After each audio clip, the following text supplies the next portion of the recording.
Reka inkuru yacu uyu munsi tuyitangirane n'umuryango umwe. Uyu muryango ukaba wari ugizwe n'umugabo witwa Benjamin ndetse n'umugore witwa Ellen. Aba bakaba ari barabanaga nk'umugabo n'umugore, bakaba barakoraga cyane, bagakora amabizinesi atandukanye kugira ngo bazamure iterambere ryabo. Uyu muryango rero wabaga ahantu heza cyane, wabaga mu nzu nziza cyane kandi y'agaciro, ugendera mu modoka z'agaciro. Aba bose uko ari babiri bose bari bafite buri kimwe cyose bifuza, ariko nubwo bari bafite ibyo byose ntabwo babonaga umwanya wo guha umwana wabo ikinege. Bari bafite umwana w'umuhungu w'imyaka 8 witwaga Oliver, ariko Oliver yahoraga acecetse, yahoraga ari wenyine kubera ko nta na rimwe yajyaga abona umwanya wo kwicarana n'ababyeyi be.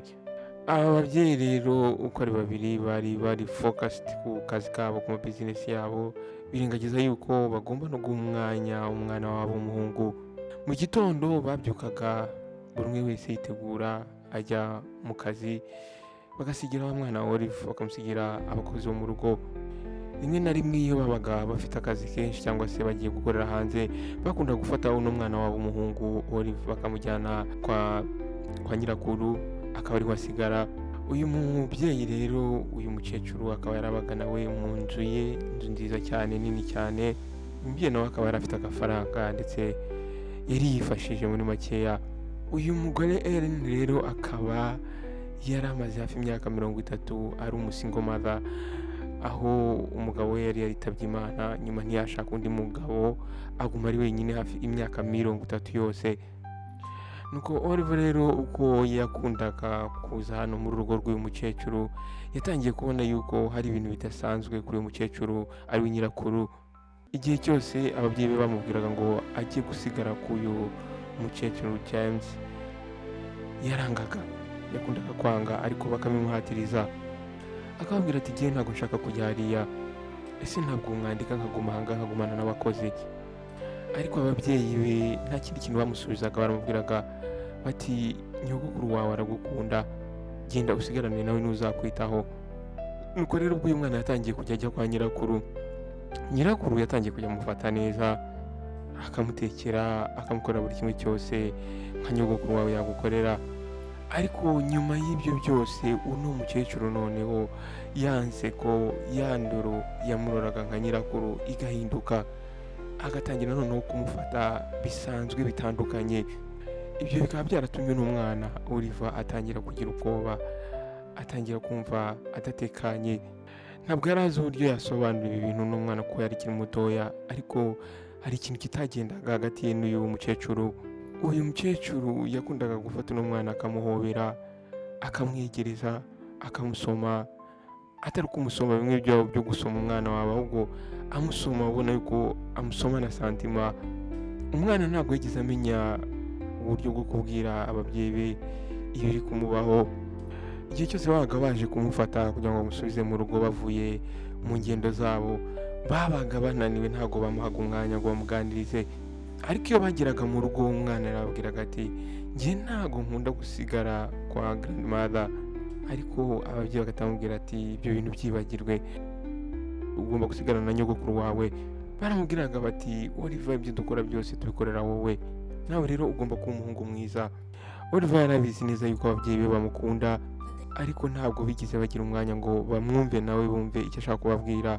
Wa mukecuru rero akenshi iyo abandi babaga bahari, yitwaraga neza kuri uyu mwana, akamuha keya, ugasanga nyine amwitayeho nka nyirakuru. Ku ishuri aho uyu mwana wa Oliver yigaga, umwarimu yabashije kubona yuko hari ikintu kitagenda kuri uyu mwana. Umwana yatangiye kujya aceceka cyane ndetse akicara wenyine, ndetse n'igihe abandi bana bari gukina ugasanga ntabwo ashaka gukina. Bashuti be wasangaga bari kumwimvayitinga, bakamubwira ati ngwino dukine, ariko Oliver ugasanga ntabwo ashaka gukina nabo. Uyu mwana yari abizi neza yuko ibyo nyirakuru ari kumukorera atari byiza, ariko ntabwo yari azi uburyo yamuhagarika. Ahubwo uyu nyirakuru yajyaga amubwira ngo Oliver, iri ni ibanga riri hagati yanjye nawe, ntabwo ugomba kugira umuntu n'umwe ubibwira. Akamubwira ati n'ubundi nuramuka unabivuze nta muntu uzabyemera, nta muntu uzakumva. ahubwo bazahita bakwita umubeshyi. Uyu mwana rero yakomeze acecetse, atangira gutekereza yuko wenda ababyeyi batamufitiye umwanya kugira ngo babe bamutabara. Igihe cyose uyu mwana yabaga ari kwa nyirakuru yabaga adatekanye. Umwana yaryamaga ataryamye, akaryamana ubwoba, ahubwo asenga kugira ngo izuba rirase ava aho ngaho ajye kwiga. Nuko umunsi umwe uyu mwana yaricaye hanze, yicaye wenyine kuri rwa rugo rwa mukecuru, yarimo yitegereza abandi bana bari gukina, arimo yifuza avuga ati wenda nanjye umunsi umwe nzamera nk'abariya bana. Uyu mwana yasaga nkaho yatawe, yasaga nkaho yatereranywe, byagaragara nkaho nta muntu uhari ngo amwiteho amufashe mu kibazo yari afite. Nyirakuru James yakomeje rero gukora ibyo yamukoreraga ndetse abihindura nkaho ari ibintu bisanzwe. Igihe habaga hari abantu, uyu mukecuru yitwaraga neza, akambara imyenda y'ababyeyi ndetse agacuritinga neza uyu mwana ku buryo abantu babona yuko amwitayeho. Ariko iyo yabaga ari kumwe na Oliver wonyine, ibyo byose byabaga bitandukanye. Oliver yari abizi neza ko akeneye kugira ikintu akora, ariko ntabwo yari azi icyo yakora. Uyu mwana w'umuhungu rero ku ishuri yatangiye kujya ahinduka, imyitwarire ahinduka. Yagaragaraga nk'umwana unaniwe cyane, akagaragara nk'umwana utigeze uryama. Nuko umwarimu we yatangiye kujya amugirira ubwoba. Nuko umunsi umwe umwarimu aramubwira ati abandi ntibasohoka, ugume hano muri ishuri tuvugane. Arangije aramubaza ati Oliver, buri kimwe cyose kimeze neza? Uyu mwana w'umuhungu nta kintu yamushubije, yarebye hasi kubera ko uyu mwana akiri mutoya, ntabwo yari azi icyo yasubiza uno mwarimu. Uyu mwana yari afite ikimwaro ndetse n'isoni kandi yari afite ubwoba. Nuko Oliver arangije abwira abamwarimu ati meze neza. Ariko ahangaha umwarimu we Jackie ntabwo yigize abyemera, yari yarigeze kugira indi experience y'undi mwana nk'uyu nguyu.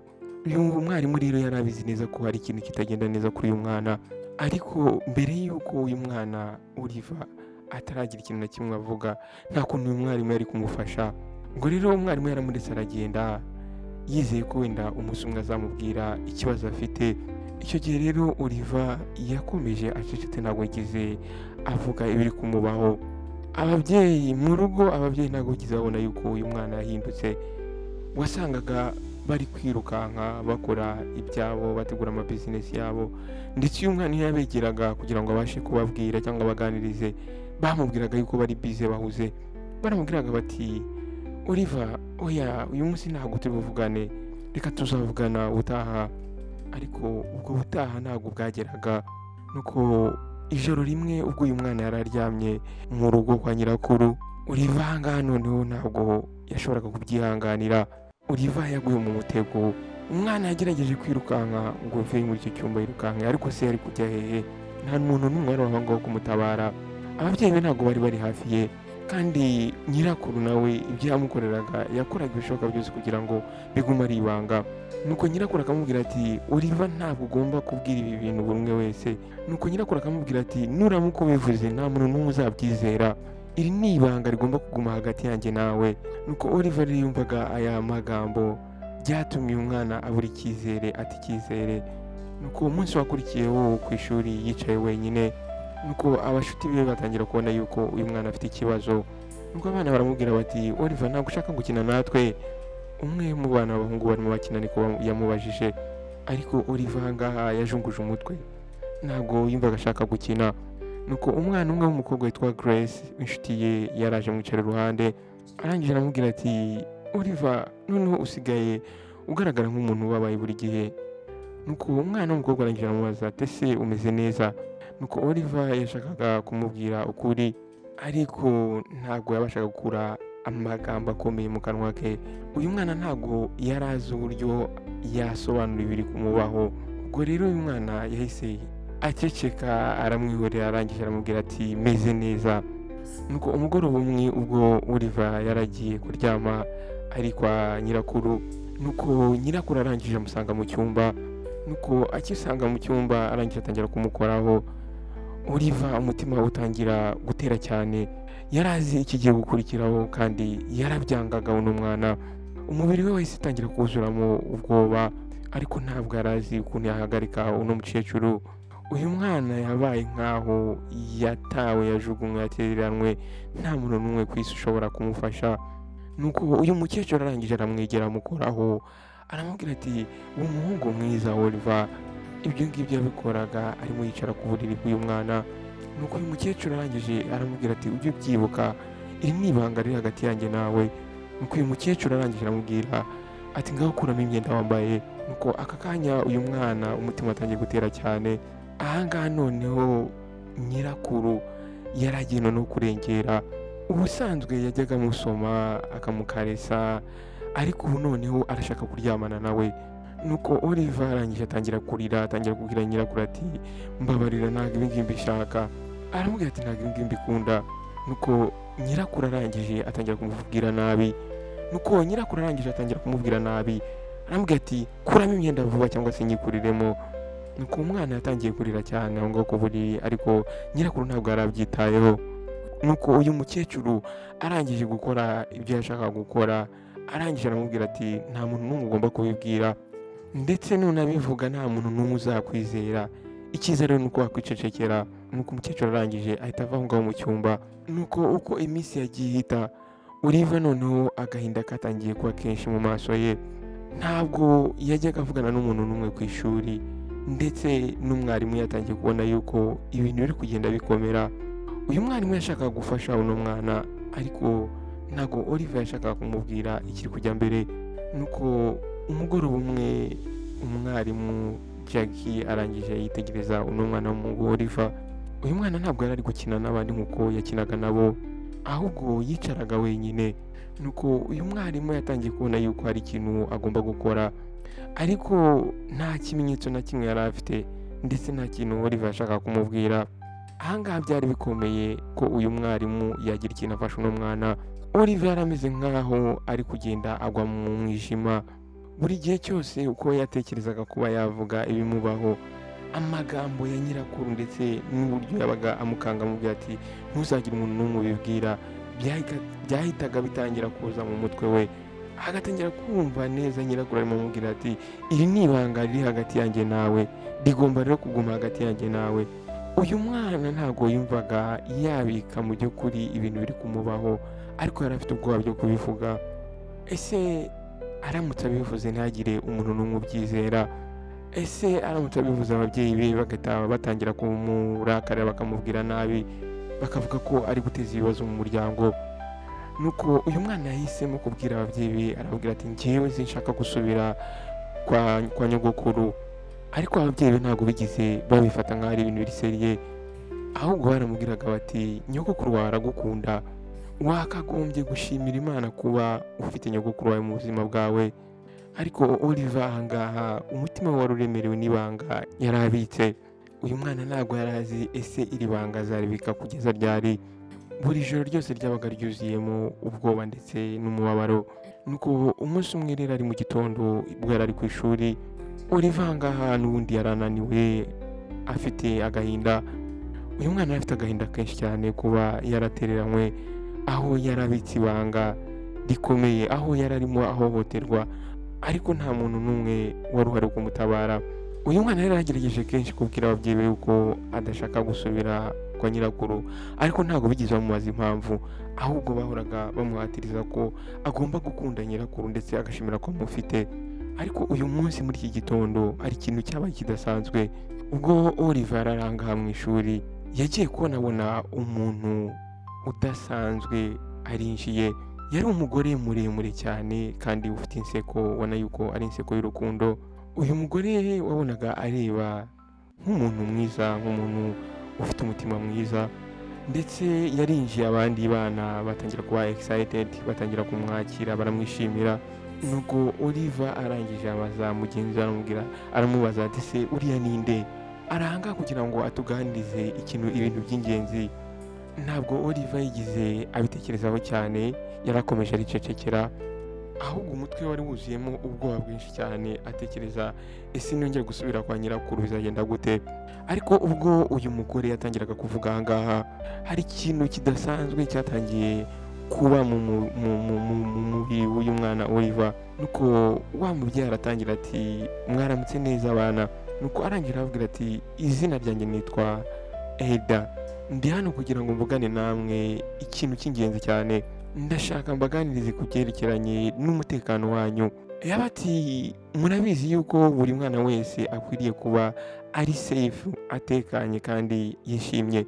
Nta muntu n'umwe mu muryango wanyu cyangwa se ahandi ugomba gutuma wumva yuko udatekanye cyangwa se akakuza ibyishimo byawe. Ako kanya Oliver yahise yitegereza uyu mumama aramureba, umutima we utangira gutera cyane.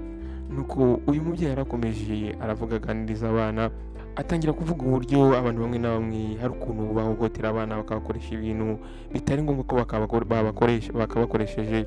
Nuko uyu mugore arangije arababwira ati mwa bana mwe, imibiri yanyu ni iyanyu, nta muntu ugomba kuyikoresha niyo yaba ashaka kubereka yuko ashaka kubitaho cyangwa se kubagirira neza.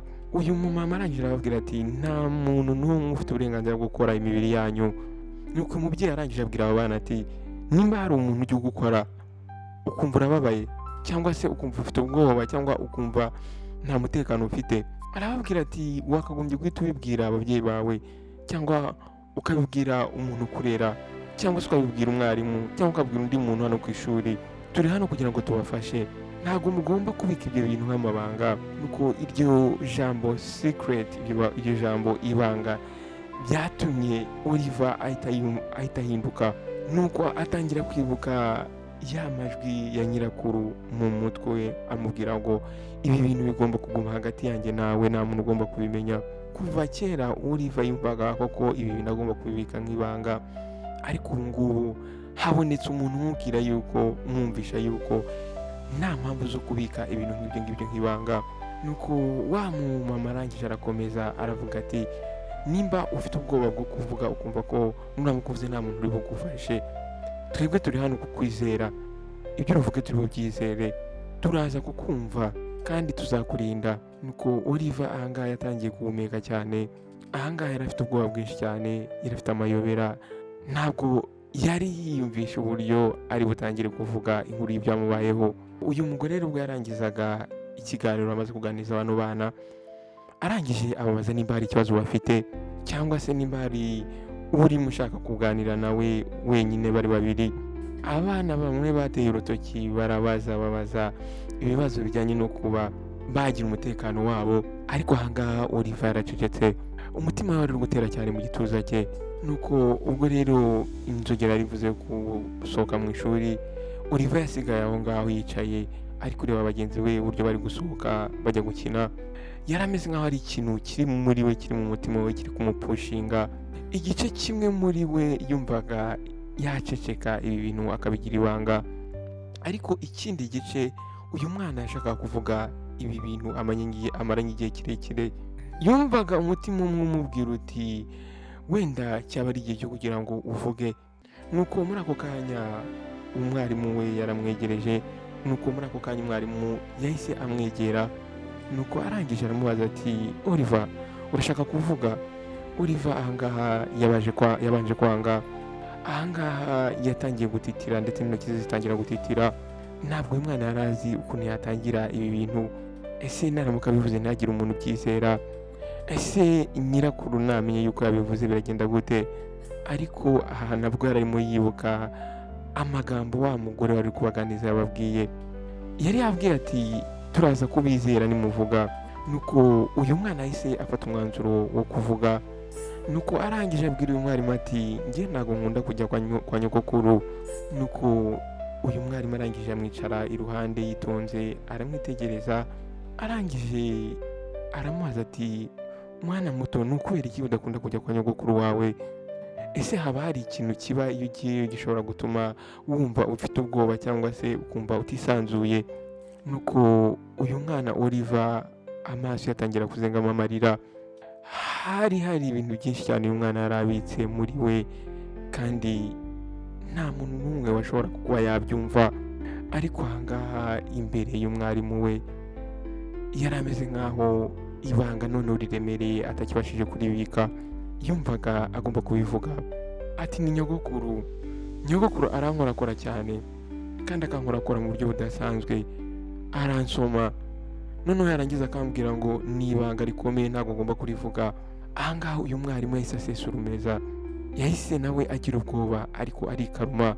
Nuko umwarimu arangije aramubwira ati urakoze kumbwira Oliver, uri umunyembaraga, ndaza kugufasha humura sibyo, ntabwo ugomba kugira ubwoba ubwo aribwo bwose. Oliver yahise atangira kurira aho ngaho, yari afite ubwoba bwinshi cyane bwo bwari bwo bwa mbere yarabashije kuvuga ukuri, yarabashije kuvuga ibanga yaramaranye igihe kinini. Ahangaha wenda ibintu byari guhinduka. Nuko rero nyuma y'igihe gitoya ikigo cyahise gihamagara abantu bashinzwe protection y'abana. Nuko ubwo bageraga aho ngaho bagerageje kuganira na wa mwana wa Oliver, bamubaza buri kimwe cyose cyamubayeho. Nuko Oliver arangije ababwira buri kimwe cyose, yavuze buri kimwe cyose cyamubagaho ijoro ryose yabaga ari kwa nyirakuru, avuga uburyo nyirakuru amubwiye ngo ajye abigumana nk'ibanga ntazagire umuntu abibwira, ababwira uburyo yari afite ubwoba kuko yabibwira uwo ari we wese. Nuko abo bantu rero bashinzwe protection y'abana barabyumvise, barangije barabyandika ndetse bamubaza ibindi bibazo. Nuko rero aho ngaho iperereza ryaratangiye, bakora iperereza ryimbitse, noneho ukuri gutangira kumenyekana. Nuko ba bantu bashinzwe kurinda abana bagiye gusura ababyeyi ba Oliver, barangije bababwira ibyabaye ku mwana wabo. Aba babyeyi bari barirengagije umwana wabo. Umwana wabo yari yaragerageje kenshi cyane kubaganiriza ariko bakamubwira ko bari bize bahuze. Ubwa mbere bumva ibi bintu ntago babyizeye, byarabatunguye, ntago biyumvishaga uburyo ibi bintu bishobora kuba mu muryango wabo. Ese ni gute umuntu babaga bizeye nka nyirakuru w'umwana yakora ibintu nk'ibi ngibi? Ibi byari ibintu biteye ubwoba.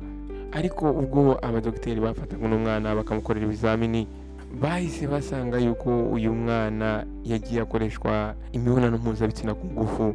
Bagiye babona ibisebe bimwe na bimwe ku mubiri we. Ababyeyi be bakozwe n'ikimwaro, ababyeyi bari bahugiye mu mirimo yabo ya buri munsi, ariko ntabwo bigeze babona yuko umwana wabo ari kugwa mu kuzimu, umwana wabo ari kubabazwa. Nuko papa wa mwana wa Oliver arangije aricara, ariko ibi bintu byari byamurenze, ntabwo arimo abyizera. Nuko arangije atangira kwivugisha ati ese ni gute tugomba kureka ibi bintu bikaba? Aba babyeyi baricujije cyane kuba bararitse umwana wabo akajya kwa nyirakuru. Ikindi baricujije kuba bataragerageje kuganiriza umwana wabo ngo bumve icyo ashaka kubabwira. Ntabwo byatinze polisi yahise ijya kwa wa mugore wa mukecuru James. Nuko irangije irakomanga ifata wa mukecuru. Ubwa mbere uyu mukecuru yatangiye kwigira nkaho ari umuntu uri kurengana w'inzirakarengane, atangira kuvuga ati ariko si ibi ngibi bishatse kuvuga iki? Atangira kubabaza ati ese ni ukubera iki muri aha ngaha? Ariko polisi aha ngaha yari ifite ibimenyetso byose. Uyu mukecuru rero bahise bamufata baramutwara. Nta muntu n'umwe ashobora gutekereza yuko umubyeyi nk'uyu nguyu ashobora gukorera umwuzukuru we ibintu nk'ibyo ngibyo. Nuko rero ubwo iperereza ryari rikomeje, hagiye haboneka none ibindi byinshi cyane bitari bizwi kuri uyu mugore James. Baje gusanga yuko Oliver atari we mwana wa mbere wenyine uyu mukecuru yajyaga akorera ibyo bintu, ahubwo hari abandi bana yagiye abikorera. Hari abandi bana b'abahungu benshi cyane uno mukecuru yari yaragiye ahohotera, ariko bari bafite ubwoba bwo kuvuga. Abana b'abahungu bose yagiye aviyora bari baracecetse, barabibitse nk'uko Oliver nawe yari ameze. Babaga bafite ubwoba yuko nta muntu n'umwe uzabizera niba baramuka babivuze. Nuko inkuru rero yarasakaye aho hose. Nuko wa mukecuru rero bamujyanye mu rukiko. Nuko wa mukecuru yaje gukatirwa gufungwa burundu, akamara ubuzima bwe bwose muri gereza. Ba Oliver rero nabo bari aho ngaho bicaye bafashe Oliver bari kumukamfatinga, ariko bari bafite n'ikimwaro ndetse n'isoni zo kuba batarabashije kumuproteja. Uyu mwana yamaze igihe kinini cyane ababwira ati ntabwo nshaka gusubira kwa nyogokuru, ariko ntabwo bikize bamwumva, ahubwo baramuhatirizaga ngo nasubireyo. Ibi rero byabaye nk'aho aba babyeyi ari bo batereranye uno mwana bakamushyira muri ibi bibazo. Namwe rero babyeyi mwigire kuri iyi nkuru nk'iyi ngiyi. Ntabwo ari byiza ko mutererana abana banyu, mugomba kujya muganiriza abana banyu mukabaha igihe. Ntabwo mugomba guhugishwa n'ibyo mukora bya buri munsi ngo mugishwe n'amafaranga n'ubutunzi. Mwibagirwe yuko mufite abana mugomba kurera, mugomba kwitaho, mugomba kuganiriza, mugomba kumenya ubuzima bwabo bwa buri munsi ese bugenda gute. Wakoze rero kubana nanjye kuva gutangira kugera ku iherezo ry'iyi nkuru. Nizere yuko ukuyemo ikintu gikomeye, nizere ko uyemo inyigisho ikomeye. Ikintu rero ngusaba ni gito cyane. Akenshi njye nakubwiye yuko izi nkuru nkunda kuzikora kugira ngo twese tubashe kuzigiraho, zibashe kugira icyo zimarira society. Ibintu mvuga akenshi hano ni ibintu bibaho kandi biba muri sosiyete yacu. Ni byiza rero yuko duhamagara buri umwe wese, dushishikariza buri umwe wese akaza akumva inkuru nk'izi ngizi. Nta yindi nkunga rero ngiye ngusaba wowe umaze kumva iyi nkuru, ni uko washyira itafari kuri iyi channel. Icyo wakora gusa ni ugufata iyi nkuru ukayisharinga bagenzi bawe. Ushobora kuyisharinga muri groupe, ushobora kuyisharinga mushiti wawe, ushobora kuyishyira kuri stati ya WhatsApp yawe, bityo ukaba ukwirakwije inkuru nk'ingi ishobora kugira ikintu ihindura mu buzima bwacu, mu buzima bwa society, mu buzima bwacu bwa buri munsi. Nawe mushyashya nimba aribwo ukigera kuri iyi channel, icyo ngusaba ni uko wakanda subscribe ndetse ugakanda no kunzogera kugira ngo igihe cyose nshyize indi nkuru ujye ubona ubutumwa bugufi. Ikindi cya kabiri, mujye mujya muri comment section mumbwire ese inkuru mwakuyemo iki. Nabyo ni ibintu byiza cyane, kandi mukande like.